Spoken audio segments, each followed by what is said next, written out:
Je vis au Japon depuis plus d'une décennie et en tentant de présenter des œuvres artistiques par l'organisation d'expositions ou même en visitant en tant que spectateur des musées d'art, j'ai été surpris par l'interprétation des formes et par la compréhension dans le contexte nippon de la fonction supposée d'une œuvre d'art. Évidemment, en arrivant sur l'archipel, je possédais des a priori sur l'art que j'ai constitués en Europe, des présupposés très largement partagés, mais aussi des connaissances plus spécialisées que j'ai obtenues à travers une formation en école d'art ou au travers de mes lectures. D'une manière comparable au Japon, il y a visiblement aussi tout un ensemble d'a priori sur l'art, que ce soit par l'imagerie véhiculée au travers des médias ou par les énoncés construits dans des infrastructures plus spécialisées. Je pouvais tout à fait m'attendre qu'entre mes a priori premiers et les a priori seconds découverts au Japon, il pouvait y avoir des décalages, des différences d'interprétation. D'ailleurs, avec un domaine artistique qui serait commun, mais avec des variations de perception en fonction des cultures, les comparaisons pourraient amener une meilleure compréhension du concept d'art en général. En quelque sorte, les différences culturelles seraient alors un enrichissement visant une compréhension plus large. Cela pouvait me sembler d'autant plus évident que la notion d'art au Japon est une importation datant du XIXe siècle et que l'ensemble des domaines s'y rattachant, l'esthétique, l'histoire de l'art ou la critique, sont des cadres de pensée constitués en Europe qui ont été traduits et transposés dans le cadre japonais. Les musées au Japon ressemblent en tout point à des musées européens. Ils produisent des événements similaires que sont les expositions, et même souvent, ce sont les mêmes œuvres qui sont présentées au Japon et ailleurs dans le monde, au travers d'expositions itinérantes internationales. En résumé, ce sont quasiment les mêmes objets, ce sont les mêmes types de structures les présentant, c'est la même histoire les contextualisant et leur donnant une légitimité. Et pourtant, dans mes expériences au Japon, les objets artistiques me semblaient appartenir à une autre catégorie d'objets que celle supposée spontanément des deux côtés de l'Atlantique Nord.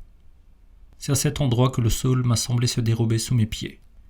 Malgré l'équivalence des formes, il m'a semblé que des a priori séparés produiraient des jugements très différents. En d'autres mots, alors que ce sont des formes similaires, tout semble se dérouler comme s'il y avait l'existence de deux catégories d'œuvres d'art, reposant sur des ontologies exclusives l'une de l'autre, et qu'elles seraient quasiment impossibles à dialectiser entre elles. Au final, le sentiment d'incompréhension m'a souvent paru gigantesque, et mes tentatives de réduire celle-ci ont été vouées à l'échec par des contresens, ou encore ont produit des crispations avec parfois un rejet catégorique. Si dans un premier moment, déjà saisir que l'on ne se comprenait pas m'a pris un certain temps, comprendre les raisons de ces incompréhensions est bien ce qui m'importe dorénavant. La question que je me pose inlassablement est la suivante. Pourquoi, alors que tout semble équivalent au niveau concret des objets d'art, les énoncés et les intentions présentées dans les expositions me semblent partir dans deux directions opposées, quand il s'agit de l'Europe ou du Japon? Philippe Descola est un anthropologue qui essaie d'encadrer conceptuellement la possibilité d'existence séparée de plusieurs fonds ontologiques au travers de la planète, mais aussi les interrelations possibles entre ces ontologies différentes. Ses cours au Collège de France, durant l'année 2009, décrivent les spécificités et le statut des images en fonction de leur appartenance à certains fonds ontologiques précis. Lors d'un cours est longuement décrite une exposition qui a eu lieu au Centre Pompidou à Paris en 2008. En tant qu'anthropologue, il note les difficultés pour les artistes, les professionnels de l'art, ou même parfois pour les anthropologues, quand il s'agit de sortir de leur construction ontologique propre et des a priori qui en résultent. Cette exposition sous l'appellation de Traces du sacré mettait en scène les relations entre les œuvres d'art, en majorité appartenant au XXe siècle, et la thématique de la spiritualité. Dans son cours, Descola nota à quel point les représentations du sacré dans cette exposition sont limitées à des représentations héritées du christianisme ou des monothéismes. Cela serait particulièrement visible lorsque les artistes européens veulent se séparer de leur tradition en allant vers d'autres fonds ontologiques ou vers des œuvres non modernes. Je cite Descola dans ce cours. 2 points. En un mot, je voudrais montrer comment la plupart des spectateurs contemporains, y compris les professionnels, anthropologues et historiens de l'art, peinent à échapper à un biais religieux ou même chrétien dans l'interprétation des images non modernes. À tout du moins, ne peuvent se soustraire à une lecture religieuse de ces images qui ne soit pas colorée par la conception très particulière de la religion que l'Occident moderne a hérité du christianisme et des religions du livre en général, et qui s'est vue renforcée par la manière dont les artistes du XXe siècle ont eux-mêmes utilisé ces images non modernes pour alimenter leurs aspirations créatrices. Au fil des descriptifs et de l'analyse de l'exposition, Philippe Descola exprime ce que seraient les limites qu'atteignent les représentations d'art dans de telles expositions en Europe. Je le cite encore. 2 points. Pour un anthropologue, familier par profession des façons très diverses de donner un sens au monde, il est toujours étonnant de constater l'incapacité dont font preuve la plupart des occidentaux, et y compris les plus savants, à percevoir d'autres variétés d'instauration des êtres, sans recourir aux lunettes gauchissantes de la tradition judéo-chrétienne. Ainsi, pour un anthropologue, cette exposition mettait surtout en avant la manière dont les artistes du XXe siècle ont tenté de faire revivre des religions que le christianisme avait rendues impuissantes en les faisant rentrer de force dans le moule du paganisme. L'exposition rejouait cette castration, tout en invoquant des objets issus de traditions du monde entier. Je cite Descola, 2 points. La première chose qui m'est venue à l'esprit, c'est le célèbre aphorisme de Nietzsche. Le christianisme a fait boire du poison à Eros, il n'est pas mort, mais a dégénéré en vice. Évidemment, si cet aphorisme est venu en mémoire, ce n'est pas tant le contraste qu'il évoquait entre le dieu de l'amour pulsionnel et le dieu de l'amour universel, mais plutôt le traitement général que le christianisme inflige au paganisme, en le recouvrant des habits du sacré, pour s'efforcer de le comprendre, ou le plus souvent, pour mieux le discréditer. Il l'a rendu impuissant. En ayant une connaissance des différents fonds ontologiques et de leurs a priori sur le jugement de ce que serait la finalité des images, cet anthropologue se promenant au sein d'une exposition peut percevoir à quel point les objets extra-occidentaux sont nettoyés de leur fonctionnement premier et sont embarqués de force comme moyen d'une rhétorique qui ne les concerne aucunement. Cette habitude des musées européens, qui est celle d'incorporer l'ensemble des formes du monde dans un moule qui n'a pour finalité qu'une validation de sa propre cohérence au travers d'une histoire intelligible rendue cohérente, n'est absolument pas surprenant. C'est peut-être même une des fonctions du musée européen qui se déploie de la sorte. Mais l'idée inverse, celle qu'ailleurs dans le monde, d'autres fonds ontologiques puissent à leur tour s'emparer des formes liées au développement de l'histoire de l'art et de l'histoire des musées en Europe, et puissent les transposer dans un rapport au monde différent de celui initialement constitué, sans pour autant changer les formes des objets et des modes de présentation. Cela me semble assez inattendu. C'est peut-être cette expérience que je vivais en voyant des expositions au Japon. Non qu'il y avait une volonté affirmée de détournement, c'est-à-dire qu'il y aurait une demande de reconnaissance de l'existence d'une altérité clairement distinguée, mais plutôt qu'une situation de transformation du sens des objets serait advenue alors que tout ce qui était initialement souhaité était simplement de reproduire et d'adapter plus ou moins la même chose que ce qui se déroulait de l'autre côté du globe. Alors que le but était de constituer une certaine similarité en matière d'art, du différent advenait. Mes expériences subjectives ont été nécessairement limitées, et d'une certaine manière relatives à mes a priori et à mon vécu, mais elles m'ont donné la même impression que l'anthropologue qui voit des objets se faire associer à certaines notions. La signification qui advenait était différente que celle supposée aux objets au travers du domaine de l'histoire de l'art. Pourtant, dans ces expositions précises, ces nouvelles notions étaient affirmées comme intrinsèques à l'objet. Pouvoir penser deux fonds ontologiquement supposément séparés, et par effet secondaire pouvoir penser deux modalités critiques qui seraient séparées, c'est bien ce qu'il me semble devoir être questionné pour réussir à expliquer qu'adviennent des significations si différentes posées sur un même type d'objet.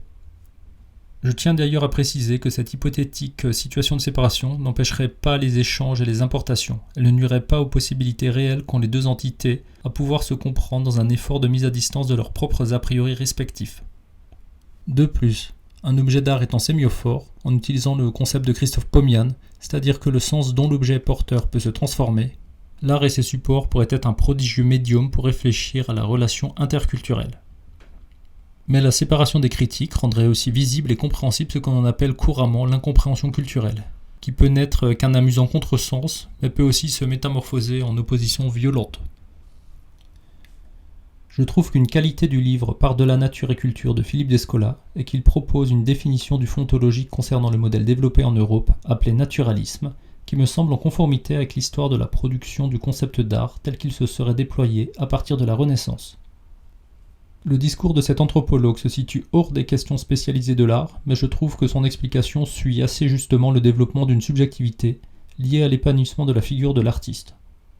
Ce que l'auteur appelle le naturalisme serait une notion qui serait à la fois liée au développement des sciences mais aussi de l'art, au sein d'une histoire se déroulant en Europe, que l'on qualifie très largement de moderne et qui débuterait aux alentours du XVe siècle.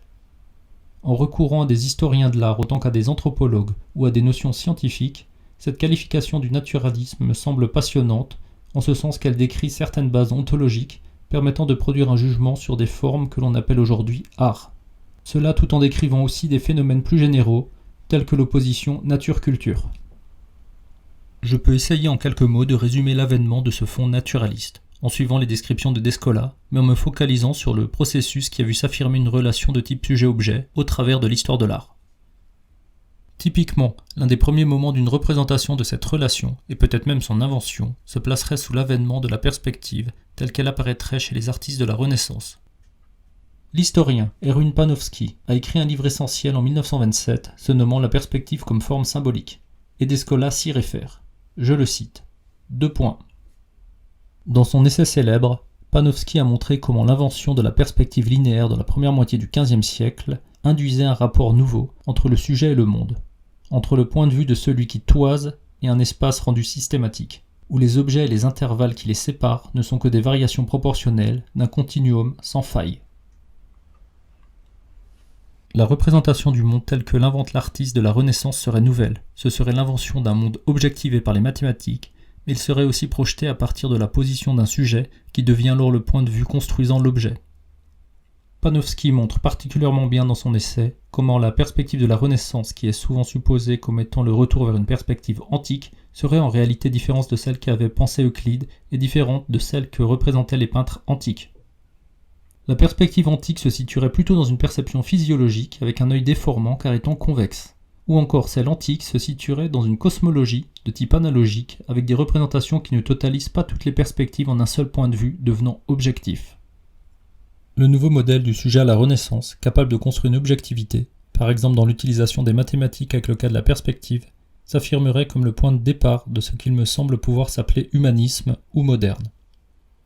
Le sujet s'affirmerait dorénavant comme étant une base légitime dans la constitution d'une objectivité. Cette modalité supposerait le dépassement d'un paradoxe propre à cette relation sujet-objet tout en octroyant une nouvelle puissance au sujet. Je cite Descola, 2 points. Or, cette nouvelle forme symbolique de l'appréhension du monde présente un paradoxe que Panofsky a bien mis en lumière. L'espace infini et homogène de la perspective linéaire est néanmoins construit et axé à partir d'un point de vue arbitraire, celui de la direction du regard de l'observateur. C'est donc une impression subjective qui sert de point de départ à la rationalisation du monde de l'expérience, où l'espace phénoménal de la perception est transposé dans un espace mathématique. Une telle objectivation du subjectif produit un double effet. Elle crée une distance entre l'homme et le monde, tout en renvoyant à l'homme la condition de l'automatisation des choses. Elle systématise et stabilise l'univers extérieur tout en conférant au sujet la maîtrise absolue sur l'organisation de cette extériorité nouvellement conquise. En suivant l'analyse de Descola, je peux me rendre compte à quel point l'artiste de la Renaissance pourrait être l'inventeur de cette nouvelle ontologie permettant de produire un rapport au monde objectivé. L'artiste de la Renaissance serait le premier acteur de ce nouveau paradigme sous le rapport de type sujet-objet. Il précéderait le scientifique ou le philosophe de l'âge classique. Cet objet que l'artiste a sous les yeux, qu'il peut saisir, maîtriser, copier, et même dépasser au moyen d'idées ou de concepts qu'il construit par lui-même, c'est bien cela que l'artiste naturaliste appelle nature. L'ontologie naturaliste correspondrait alors à cette nouvelle compréhension, cette révolution de ce que serait la nature au travers de la relation sujet-objet. Une belle parole de Merleau-Ponty, durant son cours au Collège de France qui a eu lieu les dernières années de sa vie, énonce cette idée que la nature a changé de nature, et ce serait cela qui aurait permis l'avènement de la science moderne. Voici la citation. 2 points. Ce ne sont pas les découvertes scientifiques qui ont provoqué le changement de l'idée de nature. C'est le changement de l'idée de nature qui a permis ces découvertes. Évidemment, un tel changement dans le rapport au monde, à la fois esthétique, épistémologique et ontologique, ne se produit qu'en perdant ou en transformant profondément le modèle préalable. La modernité et l'humanisme peuvent apparaître comme un deuil, comme la perte d'un paradis. Sur ce point, je cite Descola. 2 points. Désormais muette, inodore et impalpable, la nature s'est vidée de toute vie. Oubliez la bonne mère, disparut la marâtre, seul demeure l'automate ventriloque, dont l'homme peut se rendre comme maître et possesseur. L'ontologie naturaliste permettrait à la fois une forme de glorification du rapport sujet-objet, typiquement sous la forme d'une subjectivité réflexive capable de déterminer l'essence de l'objet qu'il discerne en face de lui, mais le naturalisme produirait aussi cette nostalgie d'un passé qui permettrait d'atteindre à nouveau un certain enchantement du monde tout en sachant que ce qui est perdu n'est plus retrouvable.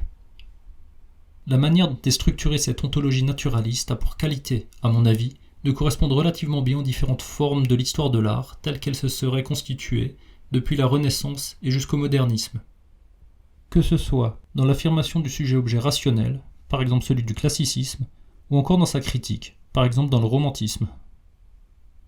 Ainsi, ce fond naturaliste me semble à l'œuvre dès que je rentre dans un musée en Europe et que je me retrouve moi-même isolé du monde, dans des salles neutres, face à un objet lui aussi isolé, dont je construis réflexivement la signification.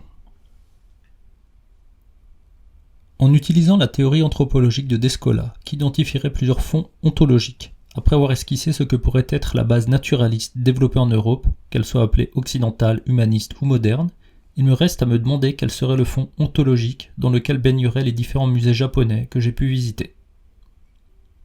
Tout d'abord, si le musée japonais me semble produire une autre modalité du rapport qu'entretient un spectateur avec une œuvre, je n'en connais pas les causes profondes.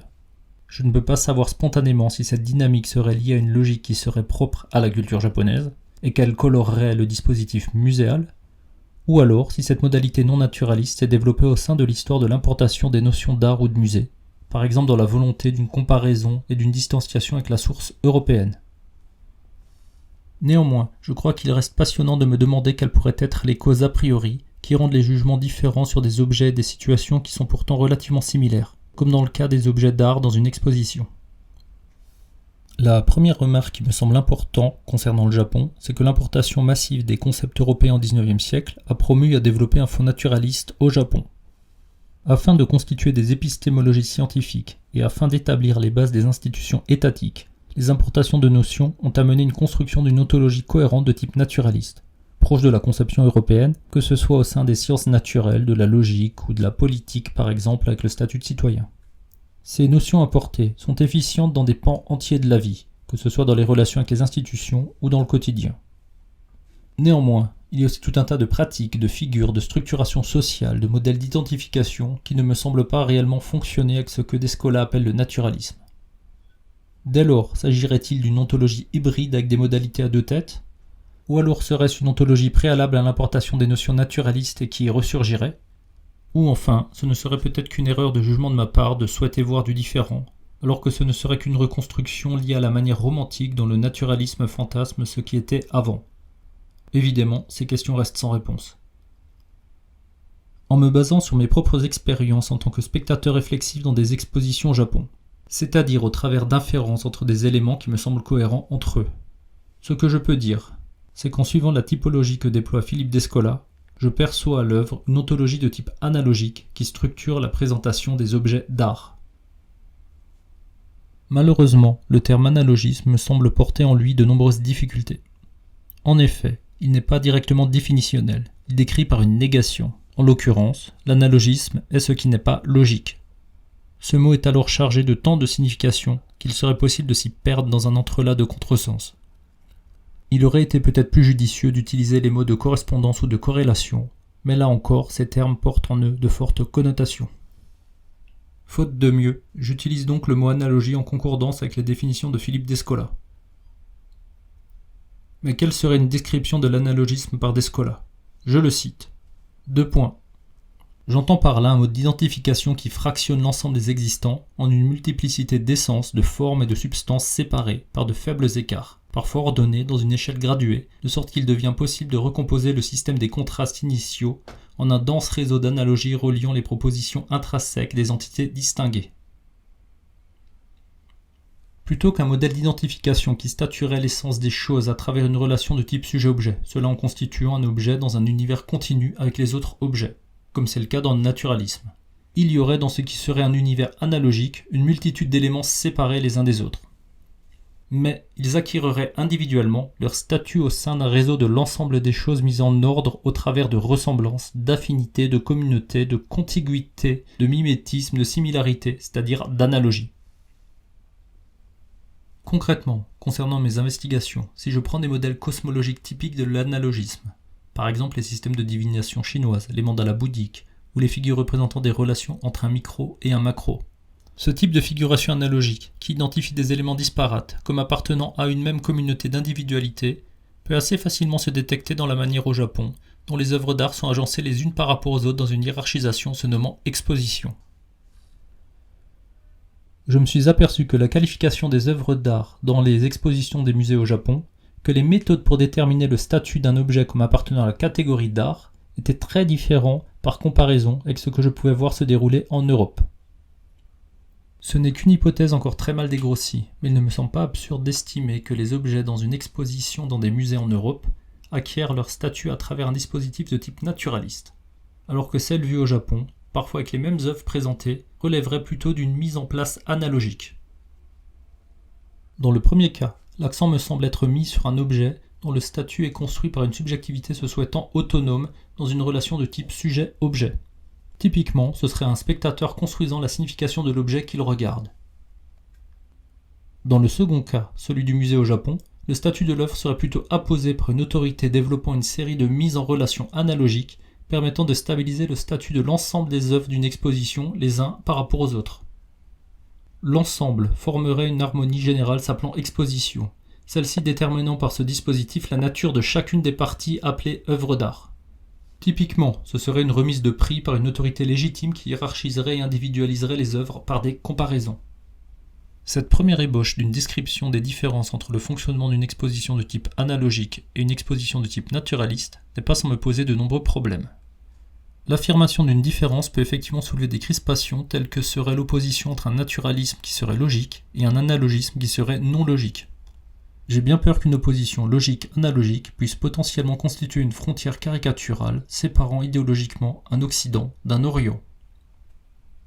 D'une séparation des modalités d'identification, ce qui relèverait du logique et ce qui relèverait de l'analogique, nous en avons de nombreux énoncés, peut-être même toute une histoire, au sein d'un domaine précis, celui de la philosophie. Si il est souvent affirmé que depuis Aristote, la philosophie relèverait d'un langage qui serait logique, c'est bien dans ce domaine qu'est apparue au XIXe siècle une prétendue supériorité du langage logique et philosophique sur le reste des pensées du monde. À partir de cette période, notamment avec le développement du genre appelé philosophie de l'histoire, dont Hegel est un représentant, le monde extérieur apparaîtrait doté d'une aphilosophie élaborant des jugements de type alogique. Avant de pouvoir rentrer dans une tentative de représentation ou de figuration de ce qu'il serait possible d'appeler une raison analogique, j'entends cette expression en un sens positif, il me faudrait déjà m'intéresser à la manière dont le domaine de la philosophie a évacué ce non-logique au bord du chemin de l'histoire des idées. J'ai bien peur que cette route soit longue et que je risque de me faire accoster par des sphinx et autres hybrides dont je ne pourrai répondre qu'avec des propos corrélatifs.